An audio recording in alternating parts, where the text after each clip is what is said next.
તો નમસ્તે વિદ્યાર્થી મિત્રો, તો ધોરણ 10નું સામાજિક વિજ્ઞાનનું પેપર નંબર 4 એનો એ વિભાગનું સંપૂર્ણ સોલ્યુશન થઈ ગયું છે। તો ચાલો જોઈએ પહેલો ક્વેશ્ચન કે વિશ્વનો પ્રાચીન દેશ, તો એમાં જો આવશે એફ ભારત।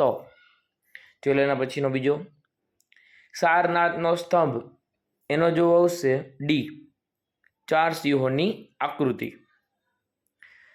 શું જો આવશે ડી। ચલો એના પછીનો ત્રીજો એણોતરો, તો ત્રીજામાં જવાબ આવશે બી નારાયણ સરોવર અભયારણ્ય, બરાબર બી।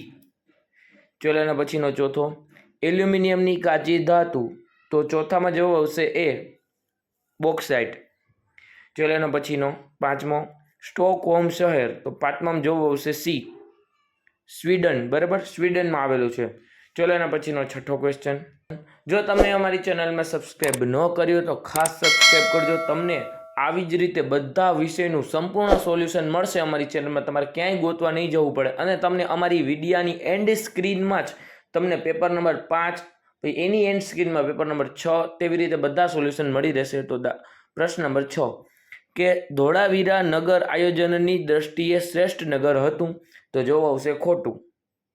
ચલો એના પછીનો સાતમો કે કવિ કંબલે તમિલ ભાષામાં રામાયણમની રચના કરી હતી, તો સાતમામાં જવાબ આવશે સાચું। ચલો એના પછીનો આઠમો કે વૂલ માર્કો સોનાના દાગીના પર લગાડવામાં આવે છે, તો આઠમાં જવાબ આવશે ખોટું, બરાબર। ચલો એના પછીનો નવમો નાઇજર એ સૌથી નિમ્ન માનવ વિકાસ આંક ધરાવતો દેશ છે, તો નવમાં જવાબ આવશે સાચું। ચલો એના પછીનો દસમો કે આતંકવાદના પરિણામે સમાજના લોકોનો એકબીજા પરનો વિશ્વાસ વધતો જાય છે, તો 10માં જવાબ આવશે ખોટું, બરાબર। ચલો એના પછીનો 11મો કે ભારત એક ખાલી જગ્યા દેશ છે, તો એમાં જવાબ આવશે બિન સાંપ્રદાયિક।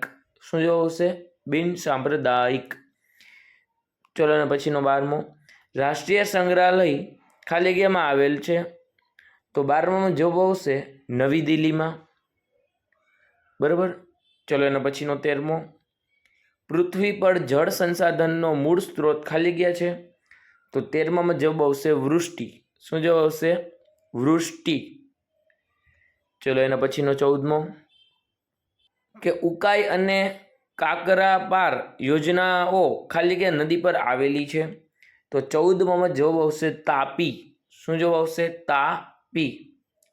ચલો એના પછીનો 15મો ખાલી જગ્યા વેપારમાં સમતુલા જાળવવી જરૂરી છે, નહીં તો દેશની વેપાર તુલના નકારાત્મક બને છે, તો 15માં જવાબ આવશે આંતરરાષ્ટ્રીય।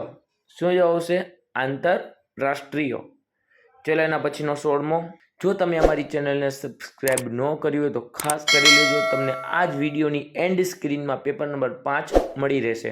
કે નીચે આપેલ ચિત્રને ઓળખી બતાવો, તો આ ચિત્ર જોઈને આપણે શું લાગે છે, તો એમાં જવાબ આવશે ડી વિવિધતામાં એકતા। શું આવશે ડી। ચલો એના પછીનો 17મો કે ભારતમાં સિંચાઈના મુખ્ય માધ્યમો પૈકી કયા સૌથી મુખ્ય માધ્યમો છે, તો 17માં જવાબ આવશે સી કૂવા અને ટ્યુબવેલ, બરાબર। ચલો એના પછીનો 18મો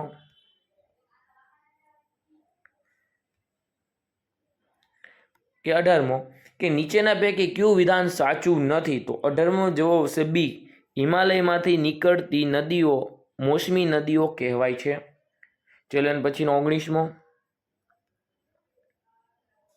આર્થિક વિકાસ કોને કહે છે, તો 19માં જવાબ આવશે એ લોકોના જીવન ધોરણમાં સુધારાને, બરાબર જવાબ આવશે એ।